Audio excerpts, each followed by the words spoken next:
I am very much looking forward to today's interview. It is someone who I've been popping around their stream for a fair bit of time now. She is super energetic, very fun. She is the leader of the Yakuza and apparently also a weapon of mass destruction, but she's decided to, just stream instead, so thank goodness for that. Please welcome my guest for today, Shirahiko. Oh, well, I accidentally did a bad transition there. I double-clicked that. Hey, Scuff, it happens all the time on this show and on, well, most streams. If you've been here before, you know my saying, embrace the Scuff, love the Scuff. Hopefully the BGM is good for the levels. Let me know if it's not in the chat. But anyways, Shirahiko, welcome. Hello! Oh my god, I've never done something like this before. I'm kind of nervous now.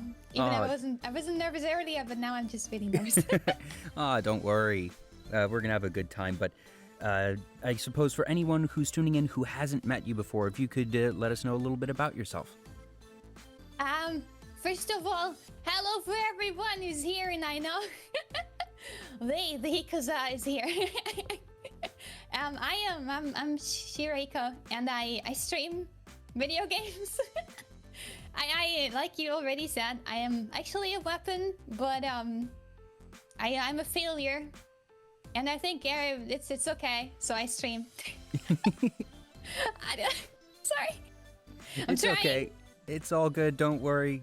Don't worry. So, I suppose, the Yakuza, I've always been a bit curious. How did that end up coming about? I assume that this is basically, we are all members of a criminal syndicate of some sort. It sounds like Yakuza. Is there a particular origin point for the name Yakuza or how it came about? Actually, there is. First of all, I think it wasn't there from the beginning. It just kind of evolved because I called everyone monkeys and they already say it. Findra, you're a monkey. Yeah, I called them monkeys a lot. And Pink, I don't know if Pink is here today, but Pink actually drew the Yakuza monkeys. And I used them on stream. And the Yakuza is basically a mixture of hikomori, which is the people who always stay inside like neats, and zaru, like monkey in Japanese. So it's like the Yakuza. Oh, okay, that makes sense. And it also sounds like Yakuza, so it's like a mixture of all of these things. Yeah. All right, well, at least I know what me and the rest of chat are part of when we're part of your streams, because I figured that much, that for those who haven't seen Shirahiko's streams before, you usually have these three adorable little monkeys in like gangster suits and trilbies hanging out in the corner of the screen, and that's just supposed to, represent us, the audience. So I've gotten that part, but I didn't make the connection of hikokomori and then those extra parts in there. So that's really cool. And so it was also more when we had my debut stream. I don't really want to call it debut stream because it was more a stream where I introduced myself to everyone again. We kind of made that up together. I'm not entirely sure who came up with that, since we had a lot of people who had ideas. I'm not sure. I don't know if anyone remembers actually. I have to look that up because now I'm curious to find out who said that, because I want to know. I don't know if it was Nochi. But yeah, it's a really smart name. It's a really, really smart name, Slaka. I really like that name. Yeah, it's super fun, and it definitely sort of encapsulates the relationship that you have with your chat. That it's already been said a couple times here in chat of they like to bully you lovingly. It's a give and take relationship, of course, that you talk plenty of smack to the chat as well, but that's one of the features of your streams, of just a good constant banter between the chat. You also always have text to voice or text to speech enabled for bit donations of any size, so people will frequently be throwing in just 1-2 bits in order to sort of mess with you a little bit, but it's always super fun to have that, and it means that the streams are never boring. Yeah, exactly. And recently I noticed that the text-to-speech function is a bit broken. I don't know why. I think it's a problem of the Streamlabs thing. And it's annoying because I really love these small text-to-speech messages a lot, and they make the stream a lot more funny, but for some reason it's not really working at the moment. It makes me very sad. So everyone, I'm really sorry for that. I'm still trying to figure out why, because I want to fix it. And that's also why I have the text-to-speech on 1-bit. So I think everyone can be included in the stream more. Because, you know, you can chat, but sometimes it's really difficult when you're in the boss fight or something. You can't always just read. It's just not possible. Yeah. And having the text-to-speech, they can just tell me something whenever, and that makes me very happy. For sure. Yeah. Also, thank you to Minotaurus Stolduk, Selvijo, Undead Kangaroo 2, Digby, and Kamas009 for the follows. Sorry, I missed a couple of those at the start. And Lou the Rarded, thank you as well. Lou. It isn't always fun. I try to make a point of hanging around in my guest chats before I invite anyone because, you know, I as a host want to make sure that I know the people I invite have, you know, a good personality, are going to be able to talk really well, and just are, you know, someone who I myself enjoy and would want to talk to. And so it is always cool to see the names that I see in other chats pop up here, and the Hikuza is already appearing in force.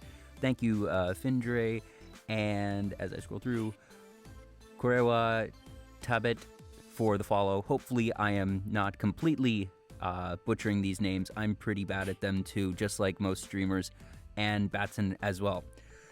So, earlier today, we were supposed to have our sound test, and you were a couple minutes late because you were playing League.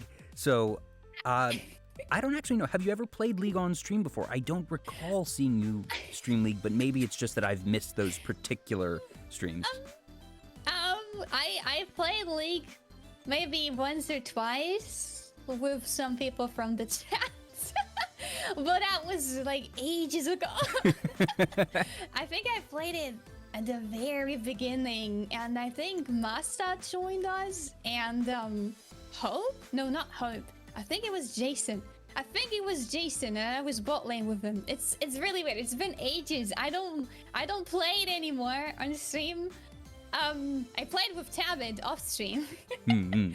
But it's I don't know. The thing is, with League, I get really toxic and salty, and then I just shut up, so I don't... Like, I'm getting really angry when I play League, especially if people are not surrendering a lost game. And, I hate that so much. I actually made a poll on Twitter the other day, and I asked if they are more never surrender or surrender to 15 people. And we had more people who said they're never surrender, and I was really disappointed with the Hikuza at that moment. Cause no, JB, it's not never surrender. It's always surrender a lost game because you make everyone else who's in game insane, like me. I get so insane when I play games, and I know they're lost, and everyone's like, no, we can still win this, and they're like 0-10. I'm like, no, we can't. I'm so angry. I hate that. Well, it's at so least bad. you know yourself well enough to know, all right, that that you don't want to be super toxic, and that you realize that you end up shutting up, which, you know, honestly, I think your best strengths is that you're really good at keeping up the banter and the talk. So it makes sense that if you feel that that's, you know, just sort of... if you get into a headspace where it's not fun for you and that you make yourself stop talking, that's definitely counterintuitive for a stream. So it's good that you at least recognize your own tendencies. So that definitely makes sense of why I haven't seen a League stream before. But the chat is definitely fighting you a bit with the never surrender mentality. But I think I actually side with you, because just if I'm losing a game and I understand, all right, it is well out of reach, I'd rather start a new game and be like, okay, you know, opponent, you beat me, congratulations, well done. I'd rather start a new game so I can feel like I have a chance again and, you know, get on to the next round. I have no problem admitting defeat when I'm defeated, and I feel like, you know, just, I don't want to spend more time losing if I know I've lost. The thing is, 2 days ago even, I think 2 days ago, there was an interview with a League player called Showmaker, DK Showmaker. I don't know much about League, but he's one of the professional players. And he was talking about how he has to fly on EOS at the moment. And how he's turning insane slowly because they never surrender. And I can feel that so badly. He's just like, it's a very difficult place to be for my inner peace. And it's so true. It's really bad. It's just insane. So do you have a particular favorite champion or role that you mentioned that you were bottom laning? So is that where you normally end up going, or was that just how you ended up in this particular match? Oh, I mostly just play Bard, because Bard, the thing is, Tabit knows. The thing is, if I play Bard, I am always so content and I am good with myself. I feel better about myself when I play Bard. Even if I lose, I don't care. I can just still travel over the map, collect my chimes, troll my teammates. It's very fun. I really like Bard gameplay, so I think that's why I mostly play Bard. Makes sense. Also, thank you, Gabe Kirill, for the follow. I don't think I've lost any in there, but there was a flurry of them. So good to see the Hikusa in here. Now, when you're not playing League and when you are streaming, you stream a good variety of games that you've done. Well, more recently, you did Resident Evil Village, as many are. You actually made a really good YouTube video of some particularly funny moments of that one, but you've said that you also really enjoy JRPGs. So I guess, well, either or, if you want to talk about them, up for grabs. Oh yeah. About the video, about the Resident Evil video, I had actually help with cutting that because I mostly don't have much time to make videos, so I asked Lex if he would be able to help me, and he did. So he basically made all the rough cut, and I just went over it and changed a little things that I wanted to change. But thank you again for that help, Lex. And Lex is here in the chat. Well done, Lex. Very well done. Thank you very much. That is a very, very much love for you. But wait, now I'm confused. What was the other question? So your love for JRPGs. Oh yeah, I don't like JRPGs. Wait, what? The thing is, no, it's fine. Don't worry, but that's good. That's a good. Oh no, wait, sorry. Good I'm losing track of my own notes. We spoke earlier this week, and I took notes, and now I'm realizing that I glanced at my own notes too fast. You were saying you don't like JRPGs because they're really story heavy and too long. Exactly. Even but interviewers I like have Persona, scuff, folks. Kind of... Yeah. Exactly. The thing is, with JRPGs, I don't like them much because, like you said, they're very story heavy and they're really long. And I don't have that much patience to play them. But I like Persona games, and Persona games are also kind of JRPG, I think, but they're kind of different. It's very hard to explain why I like them. But I like them, but I don't like JRPGs. No. I like short games a lot. Lutherarda, thank you for the indirect sheer attacks. What? No taps is on this stream. No, not here. Shh. Oh God, no. But yes. So I actually hadn't played any Persona games until Persona 5 a couple years back, and I really enjoyed that one. Did you have a particular favorite character in Persona 5? In Persona 5, I think I like the main character the most. I know that sounds really stupid because you play them, so you kind of like yourself the most. He's cool. He's got his own style. Yeah. Right, exactly. I really like his hairstyle and I don't know. I really like him. He's cool. He's pretty cool. I like Joker. Ravik97, thank you for the follow. I personally agree with Ennis Kaz in the chat. Makoto, best girl for that. But I did like all the characters, genuinely. I thought they were all really good. Ryuji was one that at the beginning of the game I found super annoying, but by the end I loved the guy. An I thought was really fun, and it was cool seeing her arc as a character. Really enjoyed that game as a whole. No, I know. Oh, wait a second. Well, what is the nurse called? Her name? I forgot her name. She was my romance option because I love her. I'm actually blanking on it as well. 1 second. Then I forgot her name. I'm but just she's Googling really it because cute. I'm forgetting it. Takemi.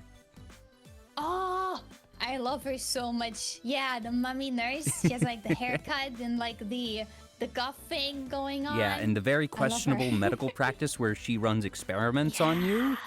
Yeah, that's good. I really, really like her. I don't know. She's really cool. She was my romance option. Well, she does give you some of the most overpowered items in the game, like the ones that give you, extra health or forget if it was SP or MP in the game, but the extra skill points like every single round, which ends up being really, really powerful in the end game. But yeah, very good character and just an overall very fun cast. It was a long game for sure, but it was one that I definitely enjoyed. Are there any shorter games that you've been playing lately apart from Resident Evil that you've been having a good time with? I am blanking out. I think Resident Evil 7. Wait, did we play anything else recently that was short? Sekiro is not a short game. Sekiro is not a short game. Sekiro is definitely not a short game. Oh, Bugsnax. I really liked Bugsnax. Bugsnax was really nice. Bunger. It's a really fun game. Yeah, I Sure, actually... if your bad simulator is bad. I only saw Bugsnax for the first time like a week or two ago, and that is a silly, quirky game. Yeah. It's so cute. I love it. I don't know why. It's just so relaxing to play it. Even after, especially after work, you just sit down and I don't know. Just capture unwind some with Bugsnax. something a little bit more casual. Fun fact, there's actually a lot of voice actors in Bugsnax that were also in Persona 5. I know that the voice of Ryuji, actually, speaking of him, is in Bugsnax. Because I don't remember if it was you or another streamer that I was watching, and I was just listening to it because I was multitasking on something. I was like, wait a minute, I know that voice. Ryuji, what are you doing here? Yeah, that was us.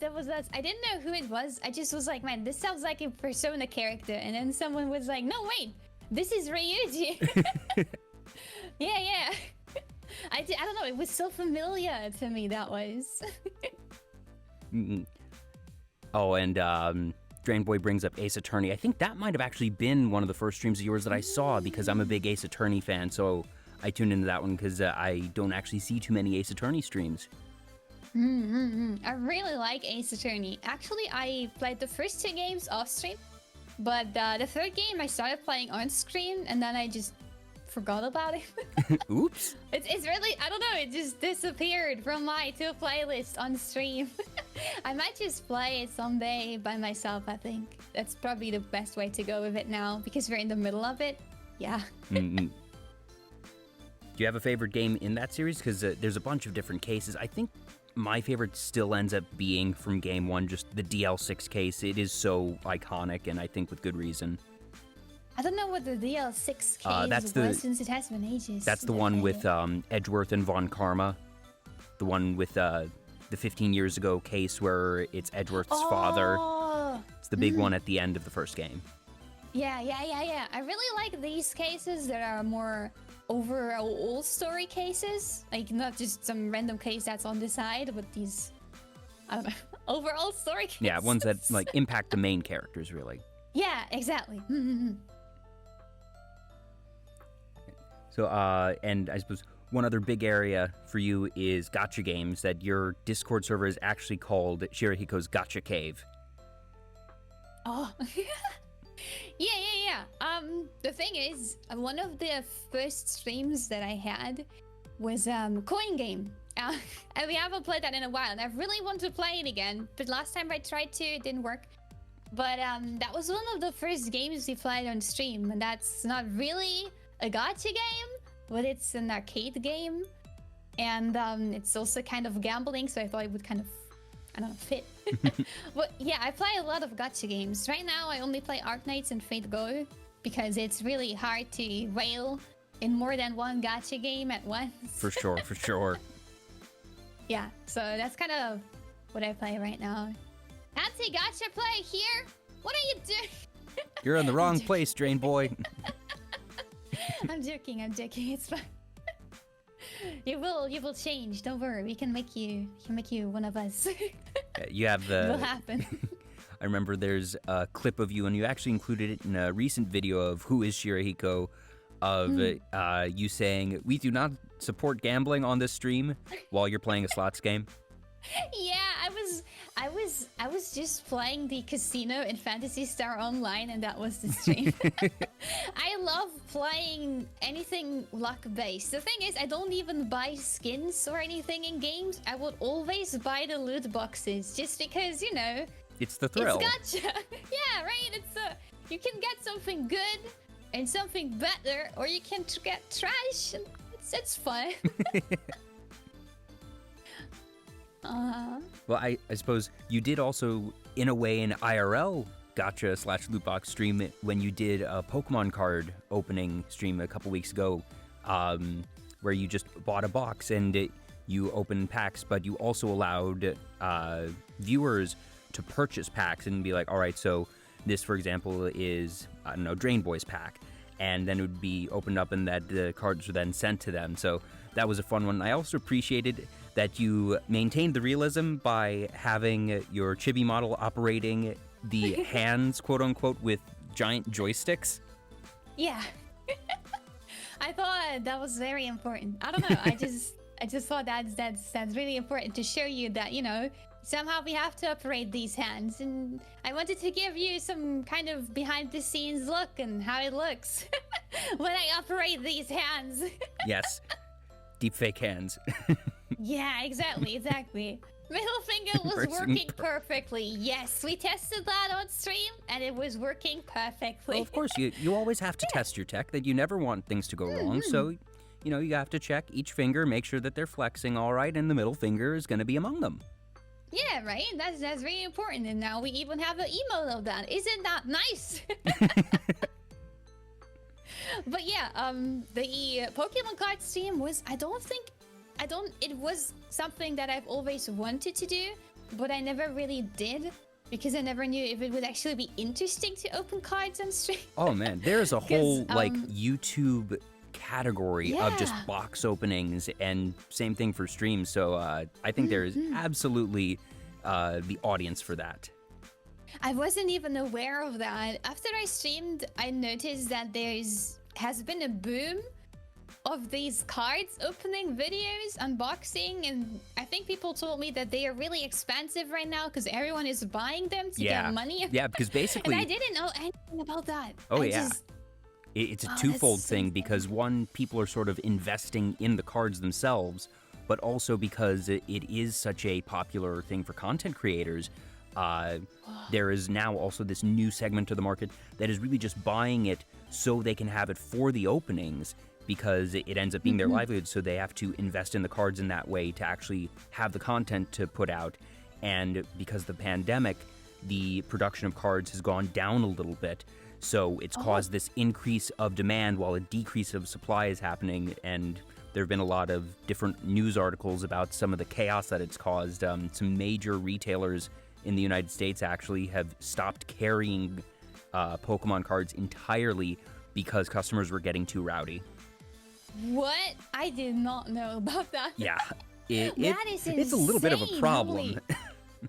Oh my god, what? I really just, you know, I really like opening these packs. When I was in Japan, there was, at the 7-Eleven, they had Pokemon cards there, and I just bought a pack because I wanted to open a pack, you know? And it's like this gambling addiction that I kind of have. And I remember actually getting a really good card out of that, I think, in my opinion. It was a really shiny card. Do you remember which one it was? It was tag team, like the tag teams. And it was a GX card, V card, something. It was one of the rarer cards, at least. Yeah. Do you remember which Pokemon and I was it was? Really proud of that. It was... I can only say the German name. I have no idea what's it called in English. Give me a second. I will Google that. Because in Germany, we have different names for different Pokemon. Yeah, they localize it for most of their different markets.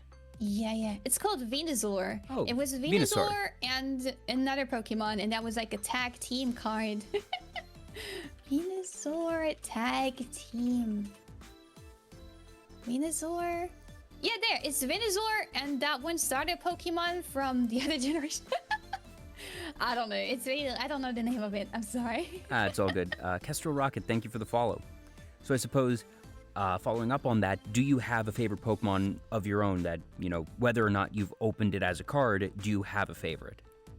Oh, I like a few Pokemon. There's not one favorite. I generally really like bird Pokemon, like Cramurks. Is it called Cramurks? Like that crow, that really small crow Pokemon. No, really Murkrow, I think, is probably what you're referring to. Oh yeah. That one. It's really cute. I love that one. And I also really like the penguin Pokemon. Piplup?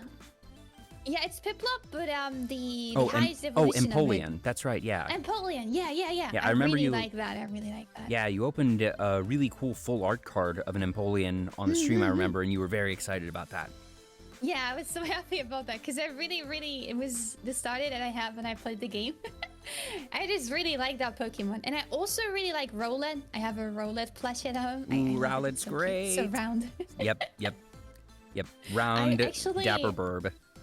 Yeah, it's so cute. I actually, when I was in Japan a while back, I actually bought a Rowlet plush in the Pokemon Center store thing. But I somehow ended up forgetting it in my hotel. Oh no, that's the worst. I've done that before. Yeah, right. And then I opened my suitcase and I couldn't find it. And I was just so freaking sad. Yeah, I've done that before. I also had a time where like I bought a bunch of stuff at a con and I left it at a restaurant.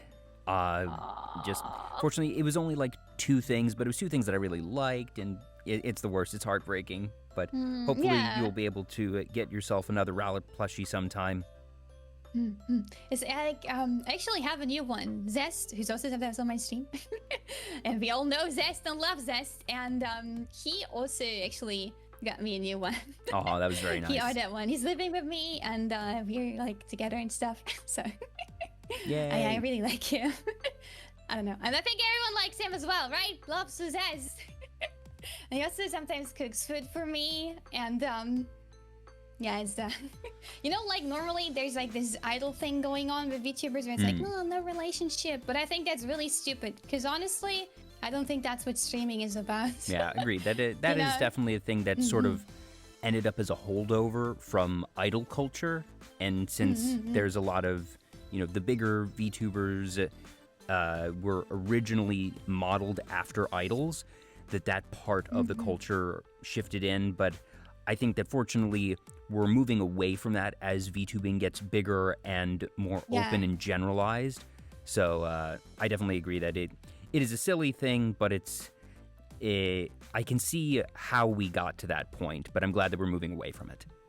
Yeah, I think so. I mean, it's the whole waifu culture, maybe. Yeah. Because, you know, it's like, she's like anime girl. I don't know, but I just think it's still, like, we have this really cool group of people, and we're really cool, and I really like that, and I think everyone loves Zest, and they even ask how much for Zest, and I'm saving money to buy Zest from you, and Zest fully pillow when? And I think that's really cool, because that just, you know, it's just, it makes me very happy. It's Zest, exactly. Zest is worth a lot.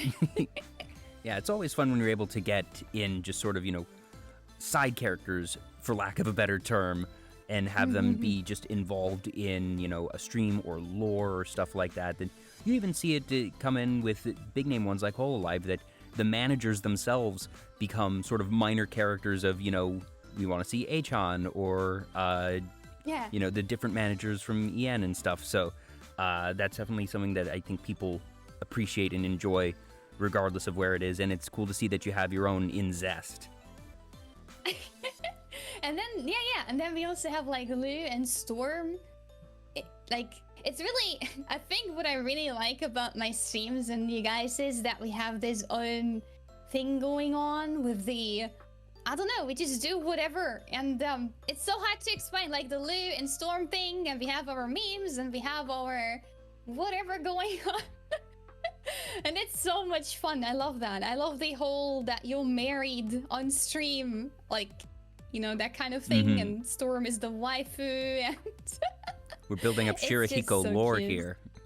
Yeah. It's not only Shirahiko lore, it's Hikuza lore. And I Yeah. think that's what's so good about that. It's not just about me, because it never was just about me. It's just about like this whole Hikuza, the being together and doing stuff together thing. It's so cool. Yeah. Yeah. I really enjoy that, that people call you boss, and that there's that whole thing of, okay, that it is sort of a fun little meme family. Exactly. That's what I think about. The same was when we watched the Eurovision yesterday. And I didn't want to watch it. I made fun of Finder and Hope and Jason. I think you guys were the ones who said that you actually started watching it. Yeah, I saw a And I made bunch fun of. of you. I saw so many tweets about this last night that apparently Eurovision was a thing. Oh, and speaking of memes, thank you, Memestrina, for the follow. But Eurovision. So apparently this all happened last night. There was, I guess it was a singing competition or a music competition of some sort, and that there were representatives from different countries in Europe. I think Italy won. Yeah, Italy won, exactly. And the thing is, I was not interested in that at all. I think it's like something only, normies watch.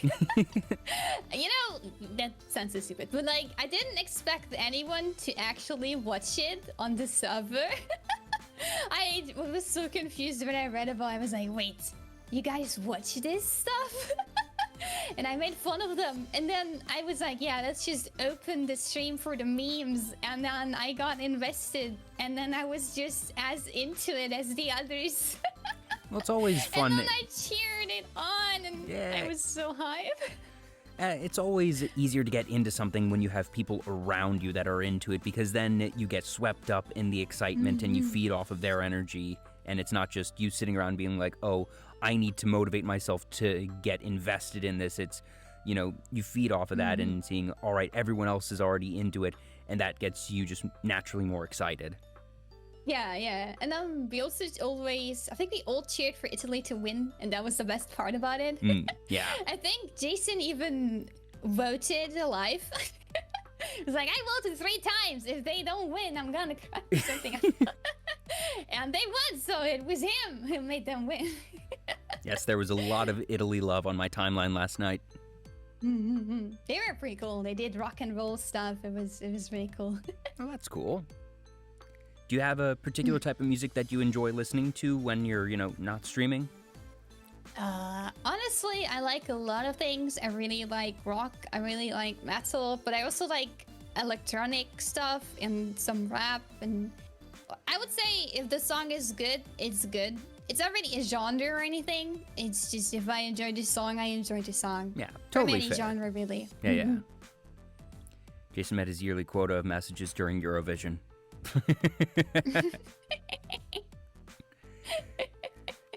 I'm so sorry. I mean, it's true though. It's true. Jason doesn't write much. He's a mod of mine, and he kind of disappeared. And sometimes he just appears and does something, and then he disappears again. But it's totally fine. No hard feelings. It's totally fine. This is just fun anyways. Hey, we love mods. So when it comes... Sorry, go ahead. No, I just read he was kidnapped, locked in the basement. I don't like what I'm Oh, yes, reading, of course. That makes sense. Yes, definitely. Wait a minute. If he was so the question is, did you kidnap him, or did some, opposing mafia family kidnap him, and now we have to go rescue him? If I would have been the one, he would be on my streams, like other mods in here. Oh, okay. So in that case, we need to get out there and free Jason. Yep, hashtag free Jason. Here we go. Oh God. So Free Jason. For your model, you actually rigged your own model. I didn't know that until recently. Yeah, I rigged my own model. It is it's not perfect. It's actually quite not good, but it works, I guess. I wish I had a better model. Like I wish it would be better rigged and more professional. I can show you if I like. Let me just. This is really weird. No, I'm not showing, but I'm showing you my ear. I'm showing you my ear so everyone sees what I'm talking about. Can you see my ear? Oh yeah, I remember seeing that there's a slight detachment at the bottom. There it is. There it is. It's detached from my head. Well, still, you have your hair blocking, and that's something that you have to look for to see that it's wrong. That, as a whole, I think your model is very, very well done. Thank you. I think the thing I focus on the most is how my eyes work and my mouth, and how many expressions I have and how they are.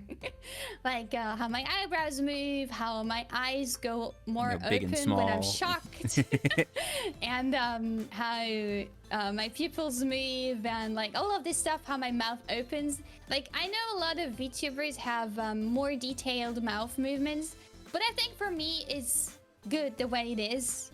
I don't know, it's very hard to explain. I think it's just really personal preference, and also personality is really important, I guess. And that's mostly in the face. So I really focus on that, so that I am really expressive.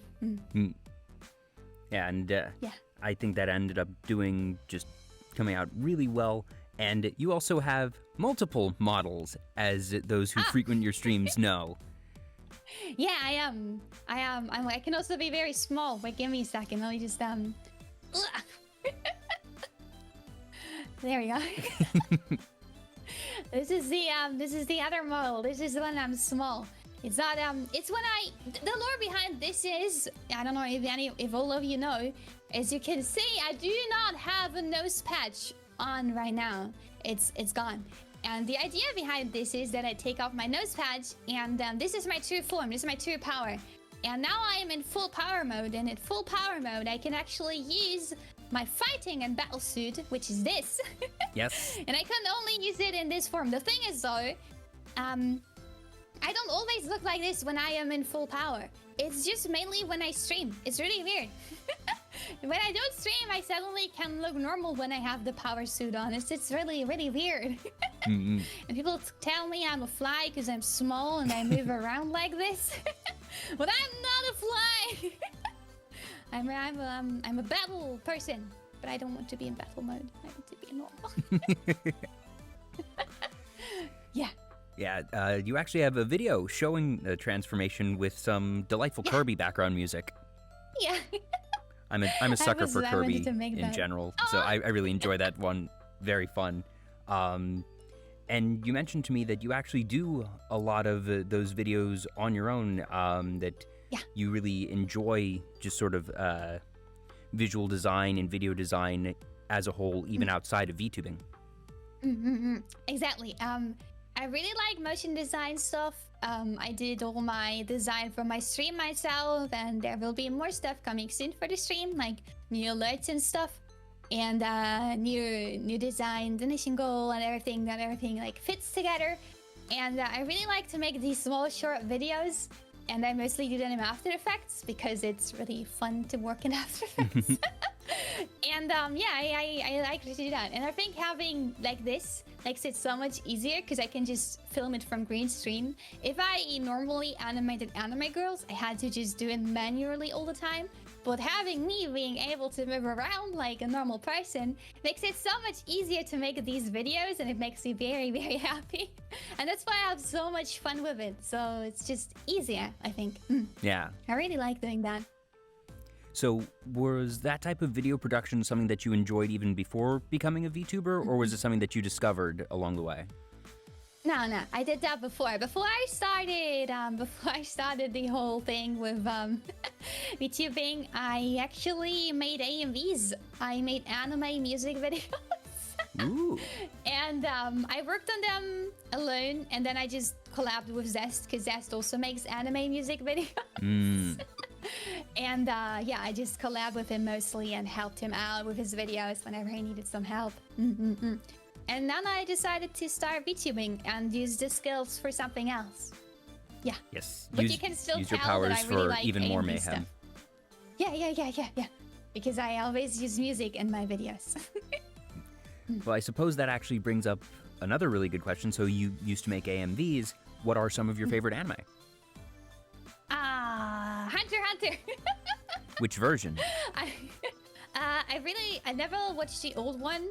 because I was told it is very long and it drags on a lot. This is true. I don't know if that's true because I never watched it. But Well, if they're you say both it's kind of true, long. I believe you. I've not actually seen either in their entirety. I've seen a couple episodes of each, and I know that both are actually pretty long. I think the new one is long, but it never drags. You know what I mean? Yeah. At least for me, I just could watch it. I watched it 3 times, I think, because I really like Hunter x Hunter. And stop talking about kiss exes and Poku no Piki. You guys are filth. No. Golden I love Golden Kamuy. Oh my god. Golden Kamuy is also one of my favorites. You're right. I totally forgot about that anime, but I love it so freaking much. That's one that I've been meaning to get so around good. to. I've seen like the first 2 episodes, and I hear so many good things. And I watch a lot of anime, so that's sort of the problem of I missed it when it was airing, and I'm the type of person that watches a lot of currently airing shows. So I only go back and watch older shows a couple times a year, but I think that's one where when the current season ends and then you get like a week or 2 between seasons, that I'm hoping to actually get around to really seeing Golden Kamuy, because I know it's had 3 seasons and it's just been very, very successful. It's really, really cool. I also didn't watch it while it was airing because I do the exact opposite. I always wait until the animes are done and then I watch them. So I'm always 1 season behind with my anime knowledge. Knowing the animes exist, but not knowing all of the story because I didn't watch them yet. But yeah, I really like Golden Kamuy, and you should really watch it because it's really good. It's really fun. Yeah, of all my friends who have seen it, I don't think any of them have told me it's not good, so it's definitely high up on that list of, all right, Jay, you need to get around to seeing this. So, Hunter x Hunter, you have Golden Kamuy. You also mentioned that you just are a big fan of shonen in general. Yeah, I love shonen anime. I am a huge fan of shonen anime. I think it's my favorite category. I also really like Katakuri Man Reborn, which is an older anime, and the first episodes are a bit eh. But after that, it gets really good, and the show picks up, and suddenly it's a good shonen show. So if you have never watched Katakuri Man Reborn and you like shonen anime, I recommend that as well. So yeah, I really like shonen anime. So that was Hitman Reborn. I've not seen that one, but that's one that the name has come up, and like a friend of mine mentioned that to me like 2-3 weeks ago. So it's funny that you bring it up as well, because I know it's not a new one. No, it's pretty old. Oh, I remember now. This is the one where it's like the kid who's like a mafia guy, and he has the giant top hat. Yeah, exactly. That's Reborn. Reborn! Okay, yes. Yeah. Oh, no, wait, no, it's not a top hat. It's like a fedora trilby. But anyways, yes, I am familiar with this one. Another among the list that, I need to get around to. That's the thing of, for nerds and weebs in general, we live in a wonderful, wonderful time where there is simply too much to see. Rewind 20 years and it would be, all right, you're just scraping to, if you're lucky if you can get an anime video at your local video store, and you'll take whatever you can get. There's not much selection. And now fast forward 20 years, and there's so much streaming, there's so much available, and there's no way on earth that you can watch all of it. So it's an embarrassment of riches that we have now. I know what you mean. I think I'm at a point where I basically have seen every anime that I ever wanted to watch, and I know the others, and I know that I don't want to watch them.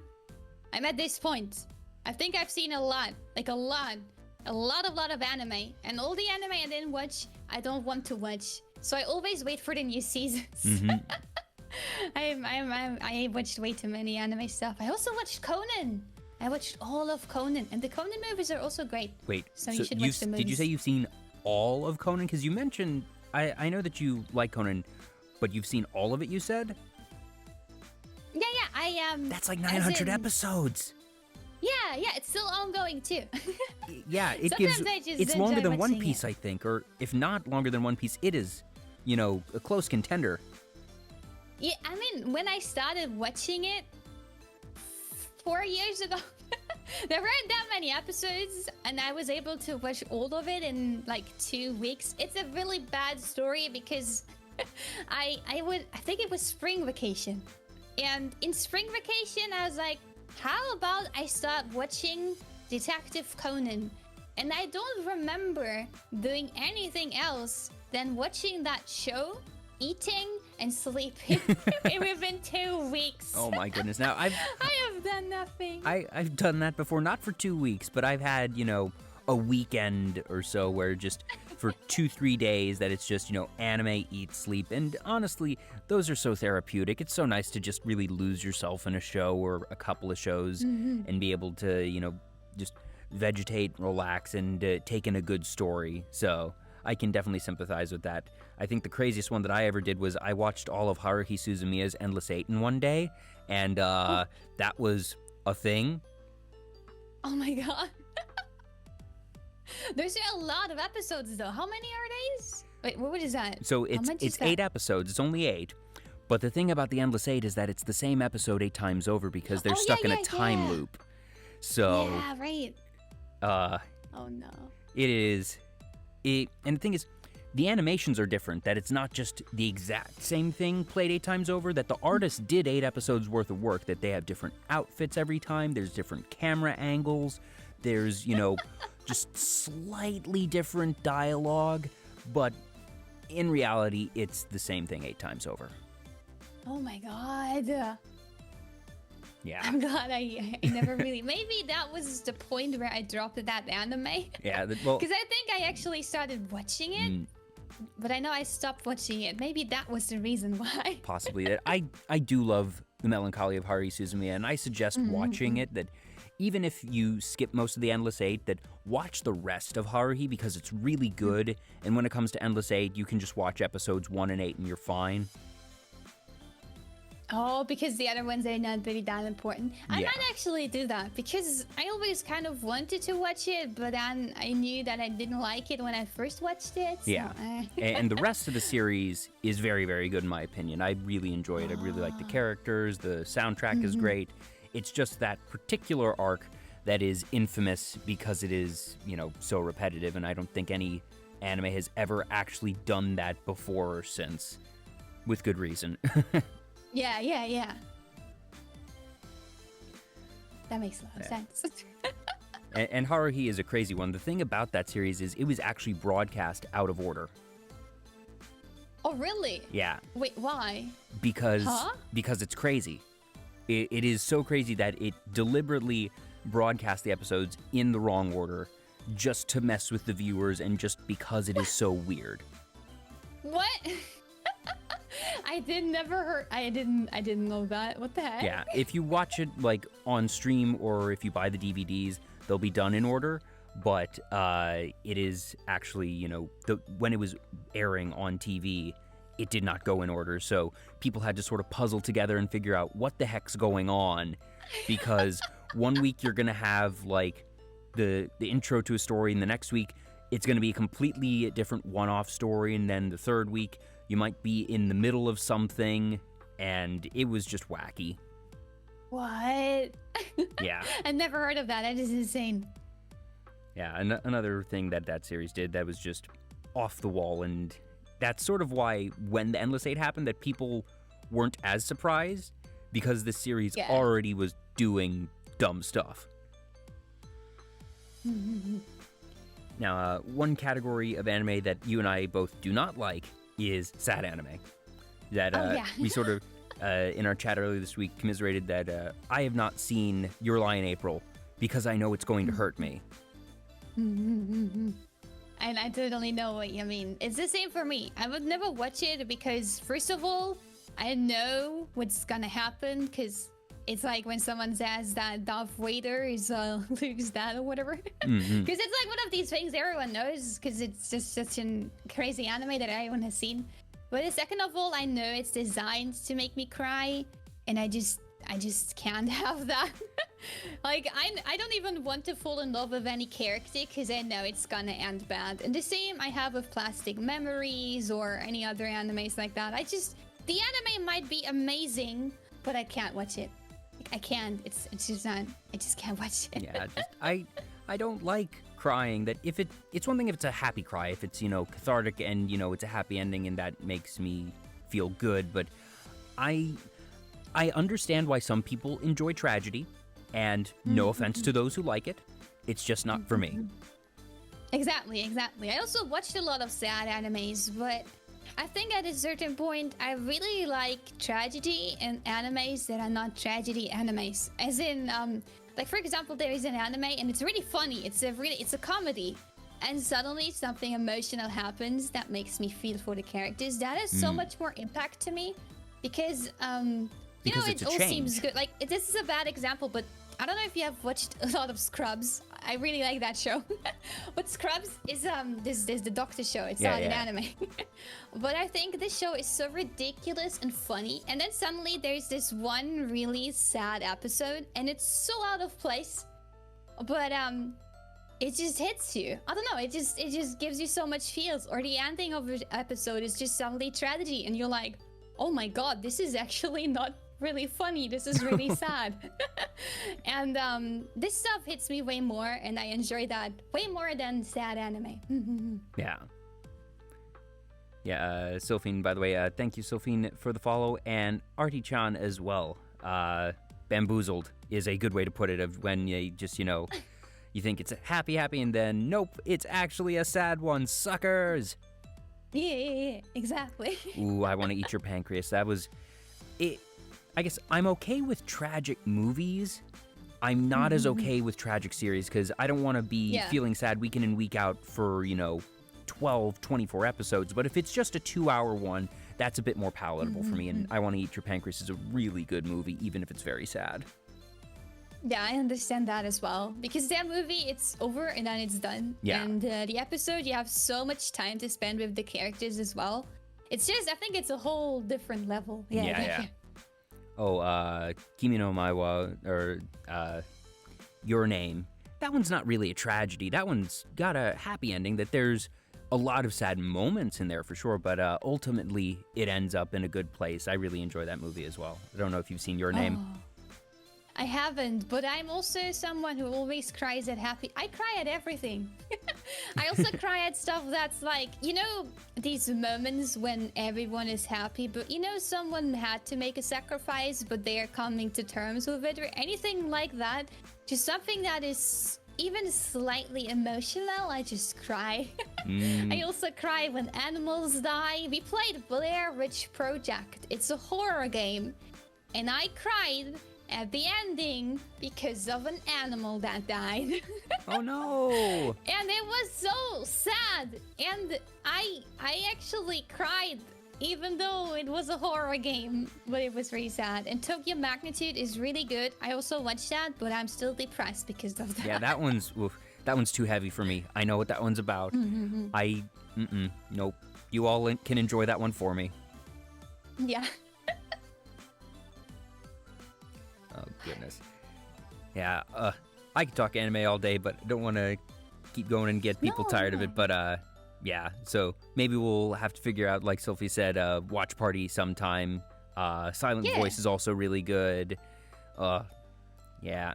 There have been some just very solid anime films in general in the past, 5 years that have come out. That it's really cool to see anime becoming more mainstream as a whole, and looping back to VTubing, seeing, just sort of nerd and anime culture becoming more mainstream, because obviously VTubing itself is also becoming something that more people are aware of, and that is becoming a bit less niche. And it's really cool that you even have some companies getting involved, that there's Air Asia with Kurumi. Netflix actually is getting ready to debut their own VTuber character, so we're entering this, great new age of VTubing as being its own really established, just sort of segment of content creation and streaming. I think that's pretty cool, because the thing is, I didn't start VTubing because I thought Hololive is cool. It's actually nothing like that whatsoever. I wanted to start VTubing 2 or 3 years ago. I actually had some kind of model ready to rig, but I think back then VTube Studio wasn't really a thing. so I didn't know what to do with it except for phase rig, and I was not happy with the quality it gave me, so I never actually started. And Drainbow, have a good night, Drainboy. I'm sorry, I'm always talking so much. No, it's okay. No, this is a talk show, and I brought you on the guest as the talk show for the talk show because I want you to talk. So you're doing just fine. Don't worry about that. Okay. I'm talking again. But yeah, that's kind of how I started this. It's not because of I like VTubers that much. I just thought of I want to be a VTuber. I didn't, the word VTuber, I didn't even know it back then. I just knew I wanted to stream that way, and I knew I wanted to be an anime girl. And that's kind of how I work. That's kind of what I wanted to do, and I'm really happy that at some point this whole live thing happened and VTube Studio was a thing, and I was finally able to do what I wanted to do, and then I had more time because of work, and everything just came together, and then I started streaming. So that's also why I don't know many VTubers, as in I don't watch many VTubers. I actually watch more non-VTube streams and generally non-VTube content. It's really weird. I don't know, sometimes I feel a bit stupid because I'm not that much into the whole VTuber scene, I guess. It's fine that everyone has the stuff that they like. What do you watch when you're not streaming yourself? Please feel free to shout out some of your favorite content creators. I really like I really like God damn it! My brain. Wait. I will remember his name. He makes cool YouTube videos, and I talked about him before. I really like Daph. Yes, Daph is really cool. I love her. She's really funny. I love her dry humor and her dry deliveries. It's so fun. I love Shizuko, but Shizuko is a VTuber. I really like. He's not a streamer, but he does YouTube videos, and he's always on his bouncy massage ball thing. What is his name? Jakey. Holy shit, Nakey Jakey. There we go. I really like Nakey Jakey. I have never heard of Nakey Jakey, but this sounds unique to say the least, of streaming on a bouncy ball and also just with a name like that. Yeah, he's basically green screening himself on a bounce ball and then edits himself in his videos, and it's really fun. He's really funny. I love his videos a lot. So if you never heard of him, you should really check him out. And I also really like Vsauce, which is completely different. But I really enjoy watching educational stuff and physics and building and documentaries and yeah, I like these things. Hey, Vsauce, Michael here. I know, I really like that. So physics and building, those are some really interesting ones. Is that something that you've always had particular interests in, or did you discover these particular content creators and develop the interest because of them? Yeah. Exactly. Yeah. That's it. I actually never had physics in school for that long because that was one of the first things that I dropped. But I really love to learn new things by watching videos about anything really. I just really love knowledge. I'm not smart by any means, and I'm also I forget a lot of things. But I really love to watch documentaries and, like I said, these physics videos, like Vsauce, because you learn some things, and even if you don't remember everything, it's super interesting to watch. Yeah. That it's fun to see people who are experts at something explaining the thing that they have that experience in, and hopefully picking up some of the knowledge for yourself along the way. But even if not, you're able to appreciate the expertise that other people have in those different fields. I also love that when it's about video games, like their development, and I really like, I don't know if it's game docs or something, but I think that's very interesting to know how a game started developing and how it turned out. Like, for example, it got a remake recently, the Zelda game, the remake for the Switch.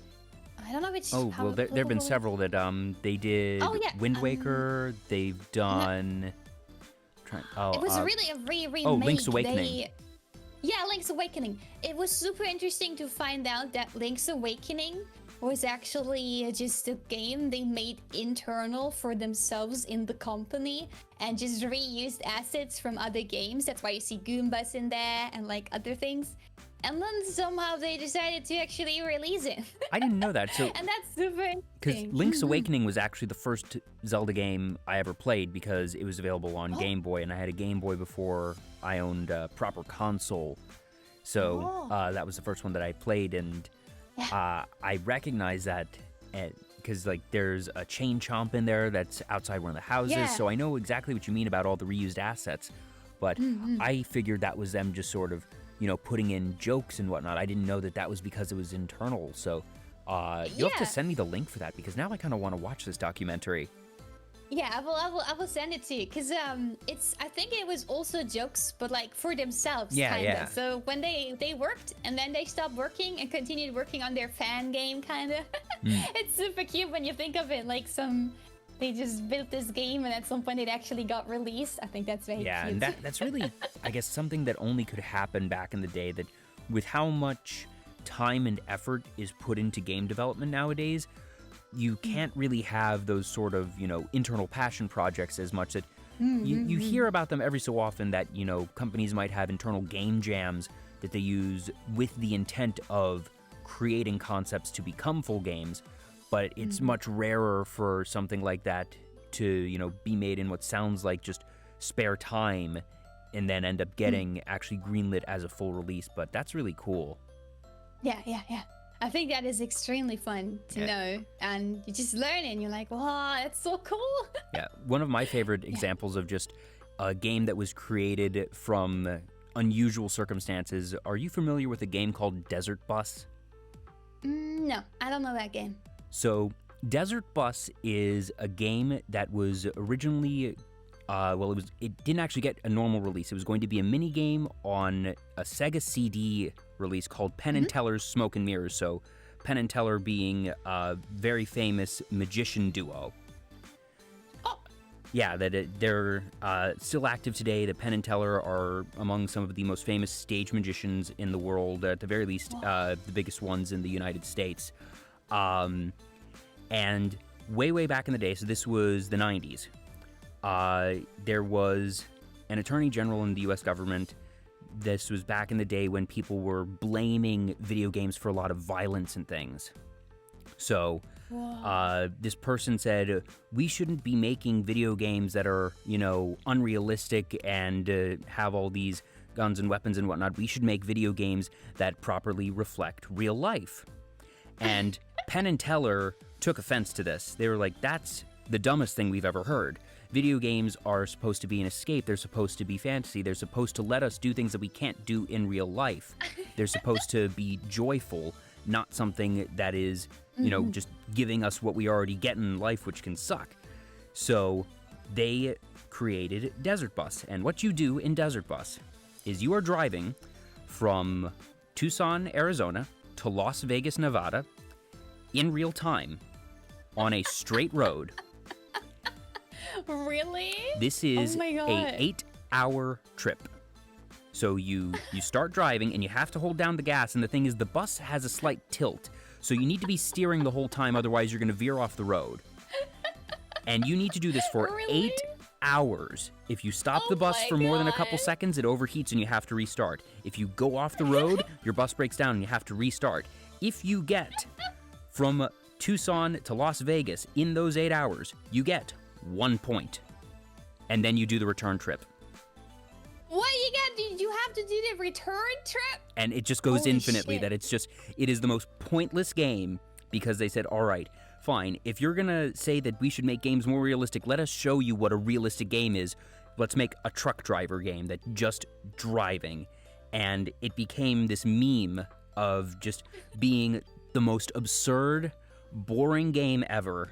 There's actually a charity group, it's a comedy group called Loading Ready Run, and they do a charity marathon every year called Desert Bus for Hope, where they play this game for about a week straight, and they've raised over $7 million in the past 14 years for Child's Play charity, which is, it's very similar to Extra Life, where they raise money to get kids in hospitals, video games, and whatnot. So at the very least, you have all this lore and this crazy circumstance that brings about the game, and it's now been used for a lot of good. So, hey, I just was able to educate you a little bit there. Wow, that's insane. I didn't know about this stuff. Yeah, Desert Bus is definitely one that is near and dear to me, that it's come up in a couple of my previous episodes, and it's always one that I love talking about. So when you said you liked learning about new things, I was like, okay, this is my time. Desert Bus. Yeah, it's I'm crazy. not gonna play it home. No! You can't get me to do that. I'm not gonna. No. So, oh my god. Wrapping back to the models, so did you rig these other chibi ones as well, or were those done by somebody else? No, that's done by Krone. Krone makes these models, and they draw them, and they rig them, and they do everything. And yeah, I haven't done them. I haven't done it, no. Did you provide the design for the battle suit one, though? Or did they make that up? I provided it, but I didn't do it myself. I also commissioned that. I could send you the artist later if you want to. Yeah, I think I've seen them around, because there are a couple of these, adorable chibi ones with the little blush lines on the face. I always do actually enjoy the style. It's very fun. Yeah. I think it's extremely cute. I'm so happy I was one of the first ones that got the spot after the first commission. So it's really cool. I love it. I'm so in love with it. You can do so much. I feel like this is my second me now. Yeah, because you use it a whole bunch, and you actually have a tendency to do just a bunch of crazy things on stream. That I think one of my favorites was a couple weeks back when we were at the height of the hot tub meta, as people were calling it. That you did one where you had this just a bucket of water, and you did a hot tub stream, quote unquote, which was very silly. That's one of the things I enjoy about VTubing culture in general, is that we try and, lean into some crazy things, because there's been, the legs thing, the legs on the desk stuff recently, which I know you had a picture of that as well. But you always try to participate in these things, but also put your own spin on them. Yeah, exactly. Like the hot tub stream, for example. I died in that stream, but we don't talk about that. I drowned at the end of the stream. I basically had a redeem on that stream, which was called Splish Splash, and Splish Splash would make me go splash splash in the bathtub, and they didn't stop redeeming it, and then I drowned. And then the stream ended. It was super funny. I don't know, I thought it was really funny. I'm sure everyone was really confused when that happened, but I thought that was really, really funny. I had so much fun with that. But yeah, like you say, I really like to take these things, but I don't just want to do them because I think that's boring, because everyone is doing it. I always try to do something funny with it, or like something more personal to me, I guess. Or do a bit more, and that kind of thing. Instead of just giving me a hot tub, I wanted to be in a hot tub because of stress, and then I wanted to be undressed because you undress in a tub. Of course. And like this kind of stuff. It's super funny. I love doing that. And I love thinking of these things, coming up with small things I can do on streams. Like, I don't know, even if it's just having froggy chair and wearing a gangster cap. This stuff, it makes it sort of fun. I love that. I appreciate Froggy Chair. I'm a big Animal Crossing fan. I'm glad. Cyru says, can't wait for all the violence gimmick stream. I don't think I've heard of that one. I don't know what you're talking about. I'm not violent. I'm the opposite of violent. And I'm not violent. I didn't die 3 times. No. Anyone is lying again today. Stop! She will kill and do violence. Yeah, I will kill you guys. I mean, I won't. I'm not violent. I'm really contained. Yes, Shira is very say-so. Yes, definitely. I am. I'm actually. But in actuality, you are that. One of the things that really stuck out was, even though you have this just crazy banter with the chat, that there's the joke of, bully boss, and, you reciprocating that, in the end, everything is very, very positive with you, that you are, you know, always streaming to have a good time, and you're very welcoming whenever, you know, raids come in, and I think you've just got a really great attitude about things. Aw, thank you. I'm really trying to. I know I'm always saying stuff like "shut up" and "blah," but you know I don't mean that stuff, and I think you guys know that when I scream, and like it's just for fun, you know. Oh yeah, you the chat bully me absolutely and I bully you back. feeds off of it. The chat absolutely feeds off of it.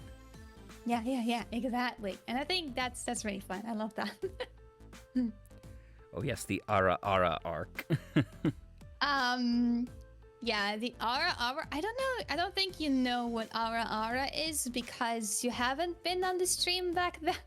Yeah, I hear it referred to. Like I hear it referred to, but you're correct that I wasn't around back when Ara Ara redeems were a thing. The best that I understand is that you felt you weren't good at them, so you removed it. But is there more to the story?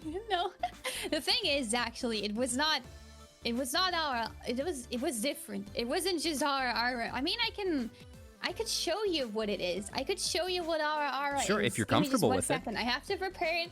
I have to prepare it for 1 second, but I can actually show you. Sorry. Oh my god, I have no idea. I might not be able to actually do it correctly, but I will try. This.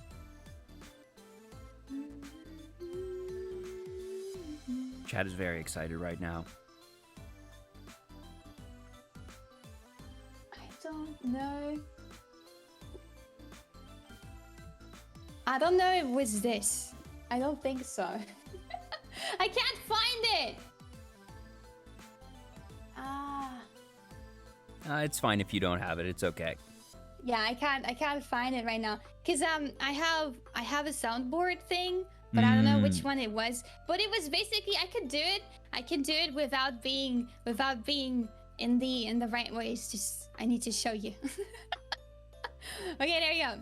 What it basically was, right? It was me being like this. Being like this. And then I just told you off in a very, very creepy voice. You have to imagine me having a voice changer. Oh, this is like right? a yandere ara ara. It wasn't even Ara. I was just telling you, like, what the fuck are you redeeming Ara Ara for, huh? You think I'm like one of these anime girls that do Ara Ara for you when you give them points? Huh?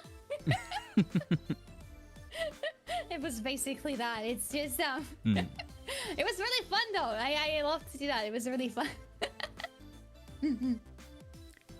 I'm trying to think. So do you have any redeems or ideas for things that you want to add to your stream in the future? That's the thing. I honestly am at the point where I have no idea what I want to add. I don't know what kind of redeems are fun. I don't know. It's really difficult. And if anyone has any ideas, I'm always open for suggestions, by the way. All right, get to it. It's really difficult. So if you have any suggestions, feel free to drop them for me. For any redeems or something. Because, Insult redeem, bald redeem, Banjigby redeem. You guys are no help! That's why I never ask you for anything! Child Jigby redeem, I hate you. Well, now, see, this is the problem with the Hikuza. They're utterly useless when it comes to this stuff. I give them the chance to actually help the streams, as in, look, they could make decisions for the stream, but they do this instead. And I have no words for that. This is why they need you to lead them, because, you know, the Hikuza, like you said, just a bunch of jokesters out here. Yeah, it's real monkeys, real monkeys! Step on chat, redeem! It's not getting any better. No, it is not. It's getting worse! But that's why we love the Hikuza, that we accept that the Hikuza is ridiculous, and, you know, the Hikuza will never change, but we don't want the Hikuza to change. But you're right that we are just a bunch of useless monkeys. It happens. Yeah, I don't want them to change. They can just stay as stupid as they are now. Nah, it's fine. They're all cool. You know, inside their hearts, they are all really wholesome and nice. Yeah. So that's okay. Yeah, and it's that knowledge that, you know, even when chat says these ridiculous things, that there's never that malicious intent behind it, that everyone is doing this stuff just from a place of, you know, appreciation and silliness. And at least, you know, so far, I have not seen anyone in chat cross that line, and if they do cross the line, they get bonked pretty quickly. Yeah, exactly. That's it. I think we're really good at bonking people out that are just a bit stupid. But otherwise, it's all good. It's all good. Yeah. So one thing that you told me about, which I definitely didn't know while we were chatting earlier this week, is you mentioned that you've done some work with light novels in the past. Oh, yeah, I did. I actually worked on some trailers for light novels, and also I did some book covers. Which book? I don't know which book cover I did. I did... You probably don't even... Can I talk about that? I don't know. Don't dox yourself. I don't want you to dox yourself or break NDAs. That would be bad. You know what? I'm not gonna talk about it yet because I don't know if it was released. Yeah, something I. Yeah. Just give me 1 second. I'll just be on the Google safe side. If it was released. Okay. Yeah. If it's on Amazon, I could talk about it. If it's not, I can't talk about it. Yeah, NDAs are scary. Don't break NDAs, folks. No, it's fine. It's fine. I can talk about if it's over, if it's out. You know, I just need to know if it's already released. While she's looking at that, thank you to everyone in the chat. That this has definitely been one of the most active chats that I've had in a while, and it's always good to see people talking and bantering. You know, especially even though it's mainly me and the guests talking back and forth, I enjoy having the extra input and us being able to bounce off of the chat as well. So thank you all for being here. I know for me, it's a little earlier than usual that I normally have my broadcast during evenings, at least in terms of United States time. But Shira is not the first European guest I've had, so I am totally comfortable, you know, waking up a little bit early to make sure that my guests are not having to wake up early themselves.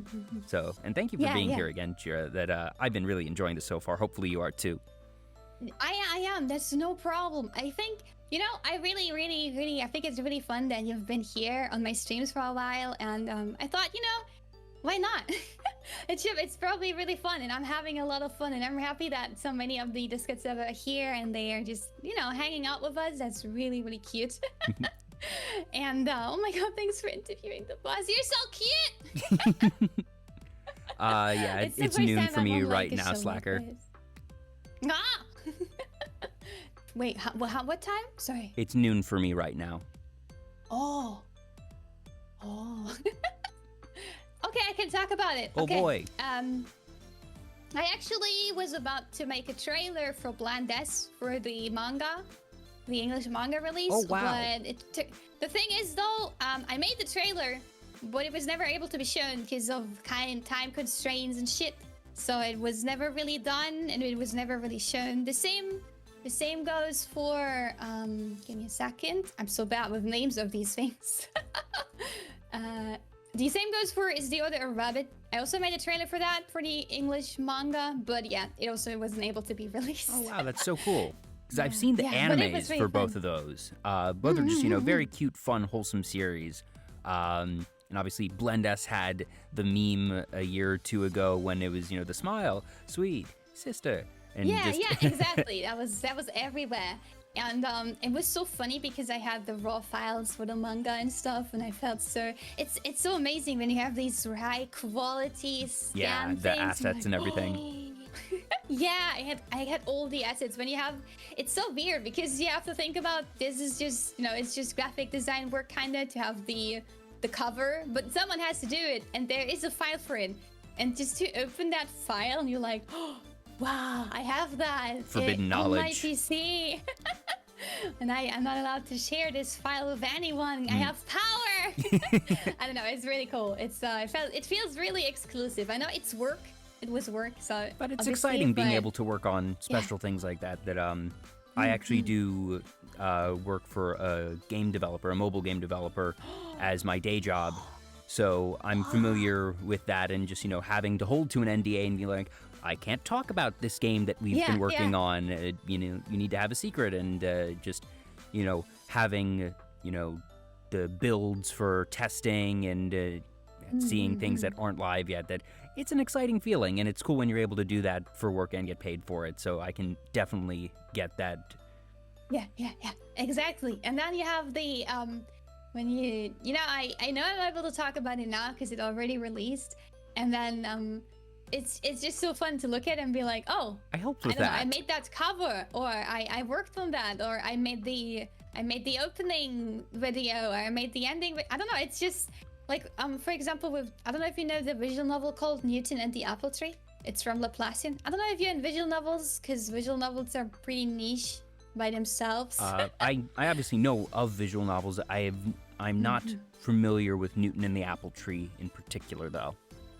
Yeah, it's pretty niche. It doesn't have an adaptation, like an anime adaptation or anything, but it's pretty fun, and the art style is amazing. And I was also able to help with the endings and the openings, translating them into the English language and stuff. And it's so cool to just look at it and go like, oh my god, I made this, and this is on Steam. Yeah. It's so cool. It's just such a great feeling. And the same with the light novels where I made the covers for. Like, I can hold that book in my hand and be like, I did this. I made the cover of this. Like, I made the... Do you know Chivalry of a Pale Knight, probably? Because that's a pretty big anime. It also has light novels, the English light novels, and I made the covers for the English light novels. And it's just so fun to have it and be like, I made this! I know you guys like this, and I made the cover for That's this so in cool. English. So for that, I guess they provide you with some of the assets, and you do the layout and, you know, make sure that the logo and title and everything is done in an aesthetically pleasing way. So when you're doing that type of work, do you usually have to go through a lot of drafts, or do you usually get to the point where, you know what type of style the publisher wants, and you're able to usually just nail it on the first go? The thing is, when it comes to these covers, I don't really do them right now because I have no time to work on that at the moment. Understandably it's just impossible. But when I still used to do that more often, I basically just looked at what the original logo or cover looks like and copied that into the English style, and normally it was just good as it was. Sometimes there were revisions with, oh, this font is not as good, or I don't know, you could put this 2 pixels higher, but only like small things mainly. I think I was able to nail it pretty well, I guess. Let me just buy the novels. Look, I'm still making advertisement for Soul Press. Oh, he would be so proud of me. So do you usually read the ones that you're involved with, or is it something where, like, you know, because you did the work for the thing that it feels weird to read it? I don't like reading books in general. I don't read. I'm really bad at reading. I'm really impatient. Extremely impatient. So if I try reading, I read the same sentence 4 times until I finally understood what it said. So I didn't read the light novels at all, but I know what it's about, and I watch the anime. If it's mangas, I read the mangas. There are also some mangas which I think are not shown yet, which will be releasing, and they're really fun. So you should be looking for that. Yep. And yeah, it's just, normally I look at this stuff because when you make a trailer, for example, for the light novel or for anything, you kind of have to know what's going on, right? Yeah. You have to know what it's about. So you have to know what's happening in that volume to be able to make a trailer for it. So that's why I kind of look up what it's about, I guess. Yeah, and manga trailers themselves are, you know, particularly interesting because it's usually taking panels from the manga itself and putting them into motion of, you know, just having them pan slightly or having the text bubbles appear and then animating the text, so you're able to actually create a in-motion living scene out of static images, which in and of itself is it's a unique style of animating, because usually animation is made to be animated, whereas with manga trailers, you are taking something that was not meant to be animated and animating it. Yeah, and that's really, really fun. I love doing that. It's really sad that there is no manga trailer online, which you could watch because the manga trailers are all not released. Oh no! But the other trailers are. So I don't know. I think if you want to watch them, you just look for Soul Press on YouTube and look at the videos there, and that's the videos I So is made. that SOL or SOUL? SOL. It's like Soul Press, like SOL? SOL is in sun. Yeah, exactly. A I'll have C to look that publisher up. kinda. And thank you, BRY20, for the follow. And Titanic, I think I might have missed you a couple minutes ago as well. Do you have a particular trailer or cover that you are most proud of, or one that sticks out in your mind for some reason? I think I made that 3 years ago, so it's not. I'm better than that now. But that was the first work I did for them, and I think that's why I like it so much. It's the English announcement trailer for the visual novel of Newton and the Apple Tree. And I really like it because that was the first time I was able to ever work on something official. Yeah, you never forget your first. And yeah, it was like the first ever project I had, and it made me so happy. So I think that's the one that sticks out the most for me because it made me really happy. Do you ever go back and look at it and say, all right, I'm better than I was now, and I know if I were to do this again today that I would do it differently? Oh yeah, definitely, always. I also do that with streaming. Sometimes I look at my old streams and I'm like, oh my god, what the heck was I doing? Why are people following me? Oh, well, that means you're learning. It happens to me all the time. Heck. Yeah, I'm learning. Heck, you are actually the first person that I've had on the show using OBS Ninja because, as I told you before the stream, I'm a plebe who uses a Mac, and in the past I've actually just used Discord screen share, and it's caused a fair bit of latency actually, so I've been trying to figure out how to use OBS Ninja because you actually need a separate app downloaded to make it work. And fortunately, I was able to actually get it now, and I can already see the difference. So now I'm going to inherently look back on all of my previous shows and be like, why the heck didn't I just figure out how to use OBS Ninja beforehand? What on earth were you doing, Jay? Also, thank you, Hope Des 420 for the $10. Half of that will be going to Shira. Oh, wow, money! I'm sorry. And thank you. I'm glad that you like my voice. Your voice is really soothing. I think it's perfect for something like that.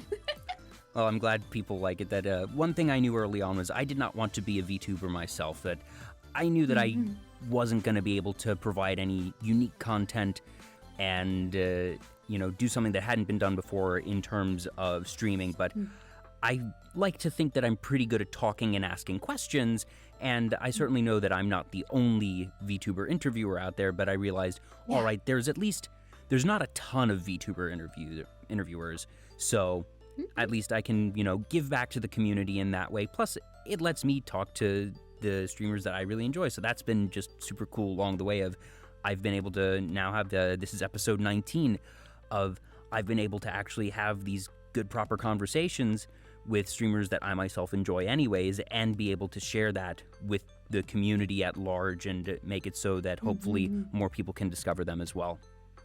I totally know what you mean. Also, I think it's really cool that you're doing this because it's fun, and I wanted to do this a long while longer and do more. I'll make sure to check out your next interviews as well. Oh, well, I appreciate that.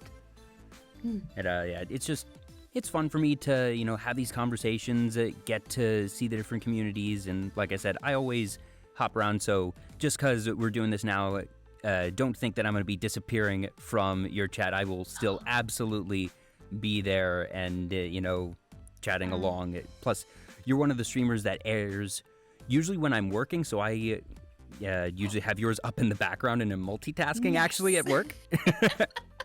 Perfect. That's exactly what I want to be. Because I watch the streams like that as well. This is how I watch Shizuko, for example. These are my favorite streamers when I just have them when I work. I love that. Yeah. It's really fun. So I have a couple of questions that I like to ask all of my guests. And the first of them is, what is your favorite meal? It doesn't necessarily need to be something that you would eat every single day, but if you're looking for just the one thing that you really enjoy, what is that one thing that you eat?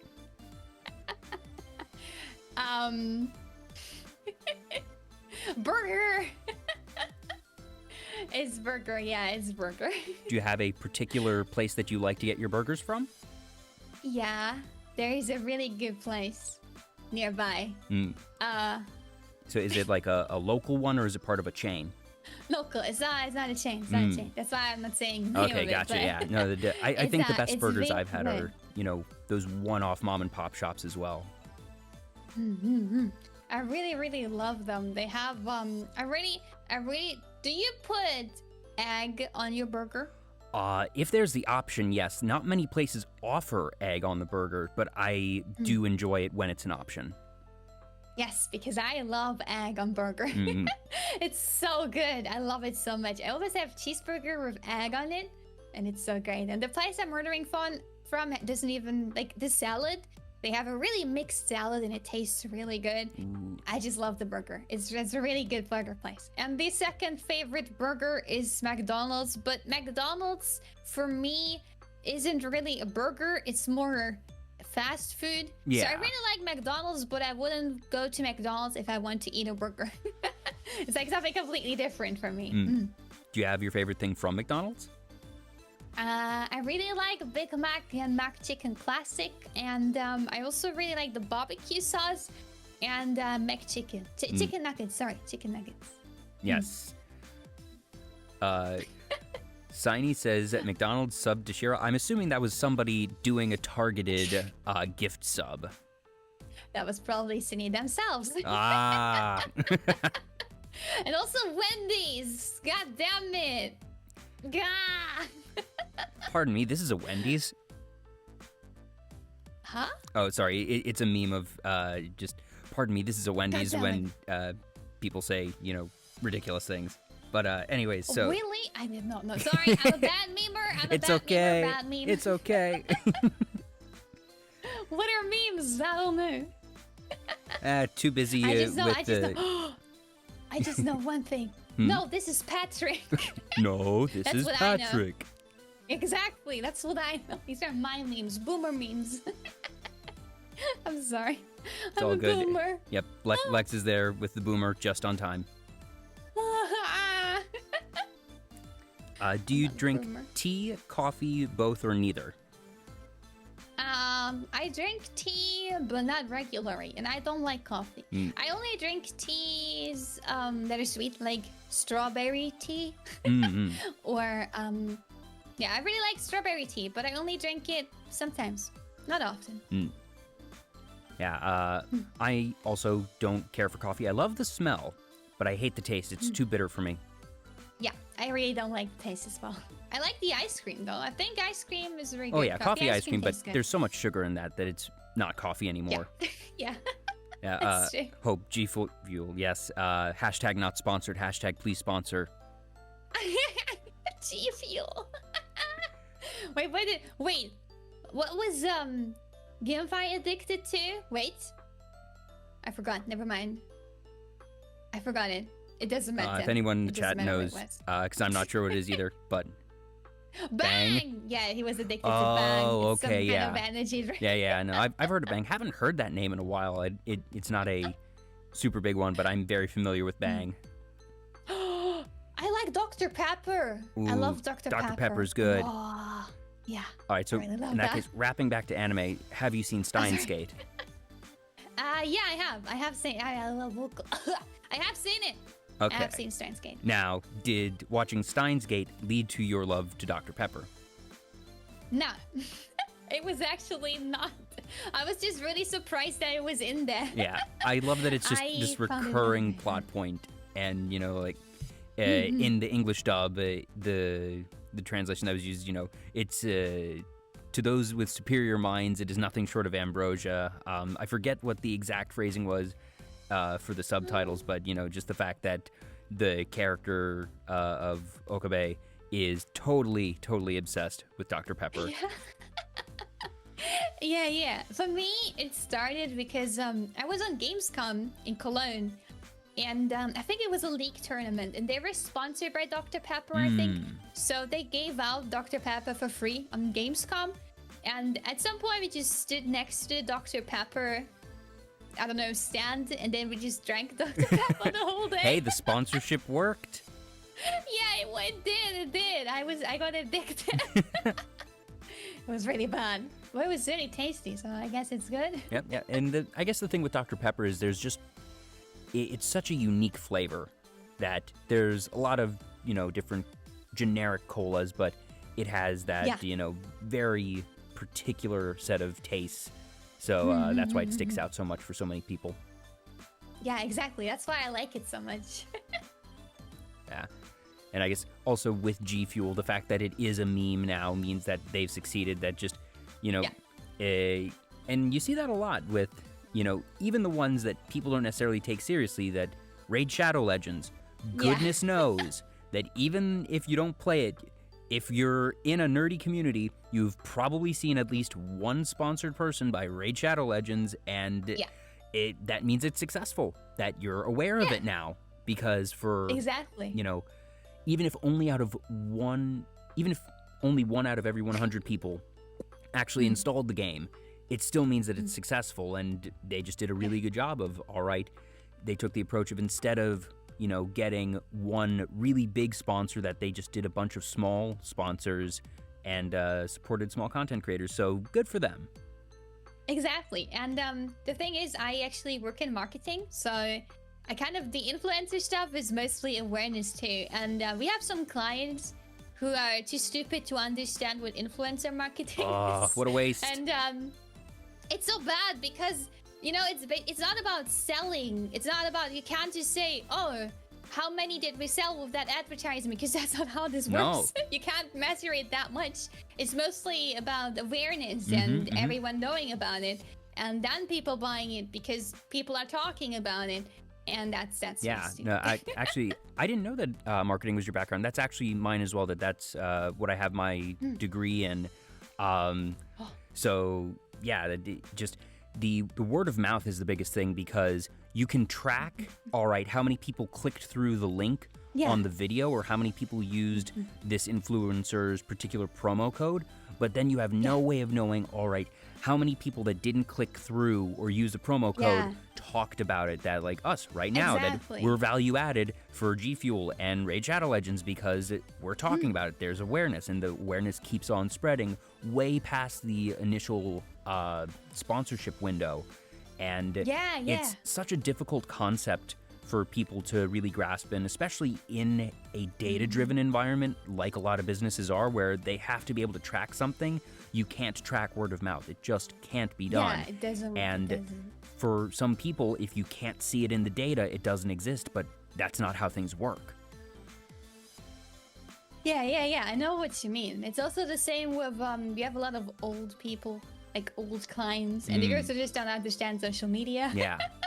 And it's really, really sad. And you need to explain, like, no, this person has, 100,000 impressions a week, or just that their engagement rate is X, and that there's so much value, and it's a whole new world for marketing and advertising. And to be fair, it's very complex. That even if you know that influencer marketing is good, it can be very difficult to figure out, all right, who are the right influencers for your brand, or what is the right way to work with an influencer. That there's a lot of nuance and intricacy that the business world is having to develop really on the fly. But the companies that take those chances, I think, are the ones that are being most rewarded. Yeah, I think so as well. Now, have you, once again, I don't want you to dox yourself or anything, so I don't want specifics, but have you ever been able to get a content creator that you yourself enjoy involved in a sponsorship thing that you have worked on? I don't want, like, the name of them, but if you have, have you been able to? I worked on the influencer side. The thing is, I worked for influencers. We did campaign. We were in a management. I think we weren't really in influencer management, but we were It's so hard to explain, to be honest, because I So- have no idea what the heck. We were like a marketplace where companies can find influencers. That's kind of what I work for. There's sort of a And in the matchmaker. company- So clients come yeah. to you saying, all right, we want to get an influencer for a campaign, but we don't know who, just like I was saying, that companies don't necessarily know who the right influencer is, and that your company makes the match for saying, all right, we have these influencers on our roster for our agency, and that given the client's needs, their brand, we will now select for you, or, you know, at least propose for you, here are some good influencers for your campaign. Yeah, exactly. And that's also funny enough. There was a movie that we made. We made ads for that one Transformers movie, Bumblebee, I think. And because we made ads for that, I was actually able to meet John Cena. Oh, that's super cool. And that was so. I am not really a big fan of WWE or anything like that because I don't know anything about it. I just know him because of the movie and stuff, and because you know everyone knows John Cena, kind of. It's But, John Cena. Da, da, da, da. And I was able to like take a picture of him and just talk, and it was so insane. I don't know. We were just on the same set. That's super cool. I don't know. It was so cool. And we took a picture, and my friend, she looked like she was just smiling, like smile, and I was like, I made a really bad face, and I love that he also made a really bad face. So we both were just like, All right, so and my friend next to us was like, for any artists or, you know, like graphic design people in the chat, your assignment is to Photoshop surprise Shira next to John Cena. I don't care how you do That's it. basically Just, what it you know, was. I need someone from the Hikoza to recreate this for me. It's such a funny picture. It is very, very funny. I don't know. It's just, I think he saw how I looked and he just kind of went with it. Mm-hmm. I know. He's very nice. He's a very nice person. And you know, normally you don't really know how they are until you meet them. And yeah, it's really, really nice to work with. Very cool person. Yeah, that It's not John like they Cena. will ever remember me, but still. Yeah, I remember reading somewhere that apparently John Cena is the person who has fulfilled the most Make-A-Wish Foundation wishes.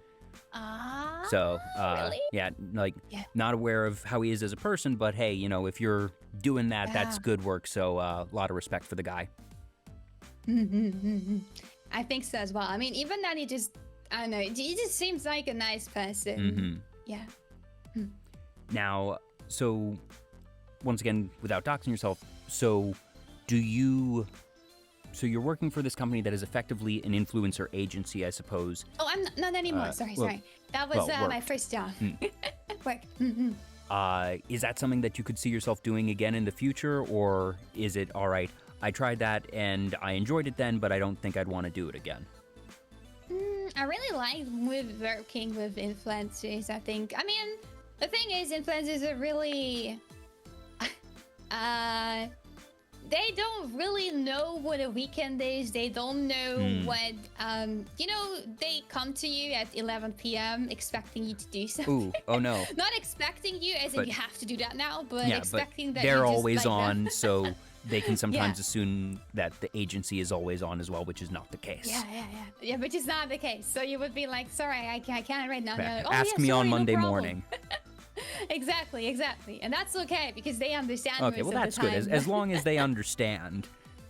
It really depends who you work with, though, I guess. The biggest thing is my boss is also, my boss back then, also was a really big German influencer. Fun fact, I applied to that company not even knowing anyone. I didn't even know who that person was I was working for.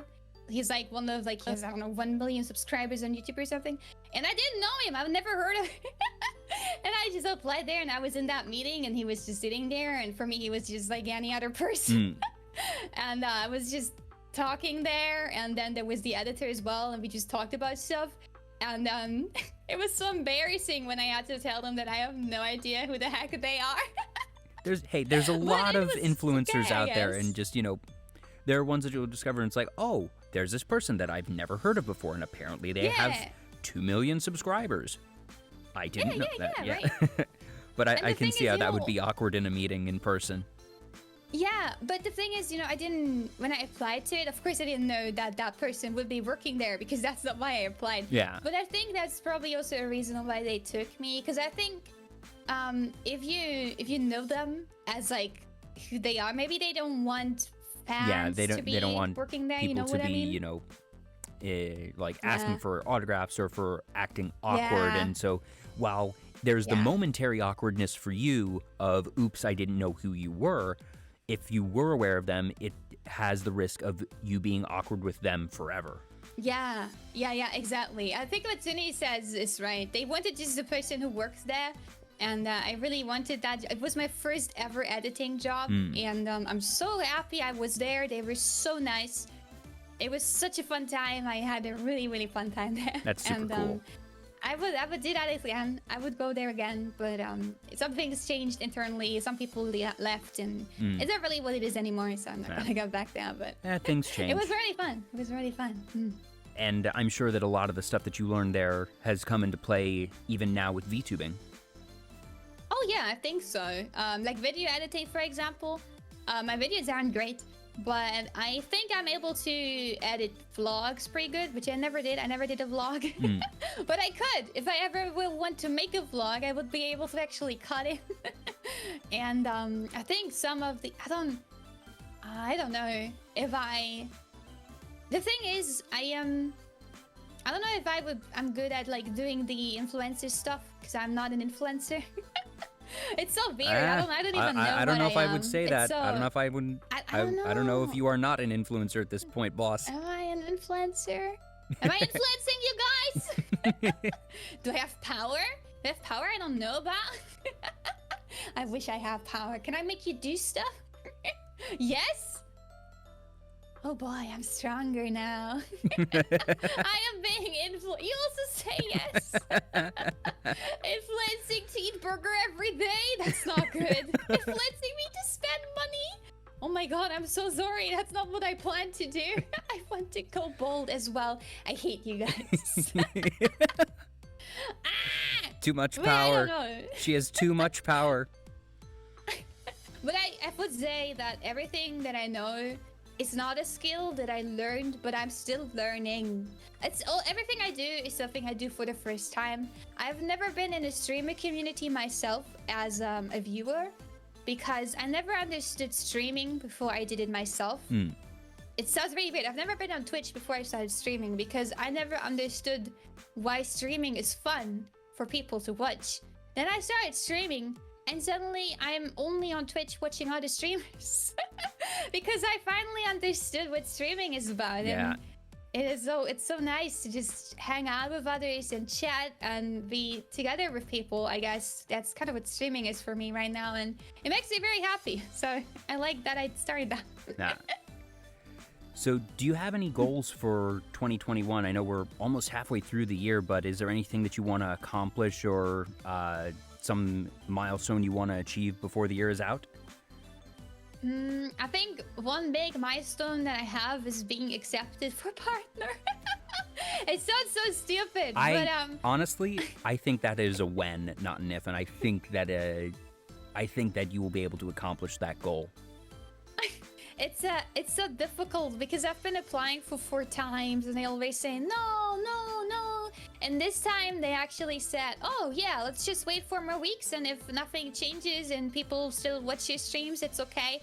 And you know, it sounds stupid, but I'm actually scared you guys will just stop watching my streams and then go away. And that is like a fear I have. I know it makes no sense. I think that's a fear that every streamer has, even if it's not, it's so weird. Even if it's unfounded.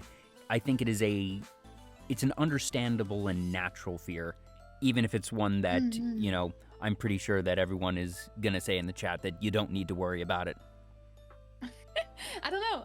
It's just a weird fear that I have. I'm just really scared that at the last meters of getting this partner stupid badge and being able for everyone to watch my streams in whatever quality they want. Fuck Twitch, by the way. I don't know. It would be so sad if we would just rip and fall before that goal. But you know, it happens. And even if I wouldn't care too much, but then Lex has to cry. I'm joking. I think Hope is always crying because of the quality. Whatever. It is what it is. Just dox everyone who leaves. Lex, no. Don't do I'm that. not. Okay, maybe just a little bit. Maybe just a little bit of doxing. No doxing. No doxing. No doxing. No doxing. No doxing. No doxing. To just cinder it. So like. It's not like I want you to be Maybe, a partner. I I think don't for know. the baka. It's really weird to me because we have been a lot of people recently and Twitch is just saying no and it's so annoying. Why do I have the achievement goal if it's not giving me anything, huh? I hate Twitch. Twitch is so stupid. Hope actually brought up something really interesting. Do you ever plan to do merch for your hairpin? For my hairpin? Yeah, the little. Is that actually something people will be interested in? I think that like it could make either a good hairpin or just a proper, like badge pin. Oh my god, right! That would be fun. Like like an animal pin. Animal. Animal. How do I pronounce it? Enamel. Oh, enamel. Enamel. Enamel pin. That's actually a really cool idea. Imagine if you guys have like this pin and you're like, I'm part of the Yakuza now. Yeah, that's the official Yakuza, logo that people can like put on their hat or their bag. Yo, it's so cool. I never thought of that. Well, there you I go. like that idea. Because you've already done I never keychains and did. a couple other different things for merch in the past, so. Yeah, I did. I did keychains, but I didn't do anything else. But I think actually, you know what? That's a good idea. I will be looking into that. Yay, we did it. We did it, everyone. Pins. Also, I will look into oh that. gosh, and what type of garlic products could be made here? No garlic. No garlic. Nah. Made out of gold. Real gold. Really expensive. Nah, it's not real gold. I forget who it was earlier when we were talking League that they suggested that the name of your team should be Garlic Esports. It was Onion Esports before, and we're not gonna change it to Garlic Esports. Onion Esports. Onion Esports it is. Onion Speeds is... I cannot speak again. Onion Esports, we lose because we can't read. There we go. Wait, no. No, wait! We break the rules because we can't read. We don't yes. lose. We win! Oops. Hey, we've already Yeah, covered the not being able to uniforms. read parts, so it's canon. Yeah. It's canon. It is 100% canon. What rules? Yeah, that can't stop me. I can't read. Forget. I think that's a meme from Arthur, if memory serves. I don't know. Meme I have no meme idea. history's fun. I'm bad with memes. I'm sorry. It's all good. I'm actually good with memes, but not with all memes. Slacker005, thank you for the follow. Oh. Goodness. So, we're getting about to the end of our time, so I just have a couple last questions, and one of the big ones that I ask all my guests is, what does being a VTuber mean to you? What does being a VTuber mean to me? Yeah. Honestly, 100% honest, okay? 100%. Like I said earlier, I never started being a VTuber to be a VTuber. I started being a VTuber to be a streamer. And I think that's one of the most important things to me. It's not like I'm VTubing to VTube, I'm VTubing to stream. And like I said in another stream, I think a lot of people see VTubing and they do it for the sake of VTubing. But that's not what I want to do. First of all, I'm a streamer and VTubing is just the way to do it. Yeah. And I just want to have fun with my streams and with the people who join the streams, with the Hikuza, with everyone else. And I want to try to include everyone in some way. If it's with gambling or with multiplayer games or with chatting in general, just so everyone has a great time. I think I just want to make people laugh and happy and kind of, have them have a good time, even if life is not treating them very well or something. like this kind of stuff. And that's why I'm trying to be always very energetic. It's not really that I'm trying to be, I'm just streaming and I'm really shy. I'm also trying to be a better person because I know I'm really, really insecure and about in a lot of things. I'm really insecure in general, and streaming really helps me to get out of my shell more. And even with my insecurities, I still have a lot of fun. So thank you for everyone who's always there when I stream. Oh, I just died kind of. But yeah, that's kind of it. And yeah, and I just hope everyone is having a good time when they're on my stream. I think that's my main goal. Yeah, I think it's safe to say that people are absolutely having a good time in your streams. That, like I mentioned, Hikoza have absolutely shown up in force today and have been just super, super supportive. And I think you are doing very, very well. So keep doing what you're doing. Before we go, do you have anything that you'd like to plug or announce? I know that usually you post your schedule on Sundays, so people will have to follow you on Twitter to get that, or check you out on Discord as well. But do you have anything that you'd like to tease maybe for next week's schedule? I might be playing a game that I haven't played in a while, and it might be including a flying sandbird that I freaking hate, and I was actually able to beat off stream, so we can finally continue with that game. I don't know if anyone remembers when we used to play that game, because back then I think it was still 3D. Well, a couple people here know what you're talking about. I don't actually know what you're talking about, but I'm looking forward to seeing it. It will be on Tuesday, and you will see when it's happening. Mm-hmm. I'm kind of hyped to actually play it again, so who knows? Slackers, I'm not gonna play Getting Over It. Yeah, Getting Over It. I remember seeing that one, and I can't actually remember which streamers I've seen that have beat it or not. I just remember the pain. I think I played it once and a half, and I didn't want to play it anymore. Mm-hmm. Apparently that game was developed, for the sole purpose of creating frustration. Yeah. I mean, it's fun, but I don't want to stream it because then you're kind of stuck with it. Mm-hmm. I think that's kind of the thing. I have a lot of games that I think are fun, but I would never stream them because I don't want to be stuck with a game. And I also don't want to change games every 5 minutes because that's also kind of weird. Yeah. So Awesome. Well, this has been so much fun. Shira, having you on has been an absolute joy. Once again, thank you to all of the Hikoza for showing up. Hopefully you've had a good time as well. I really hope you did. Thank you for being here.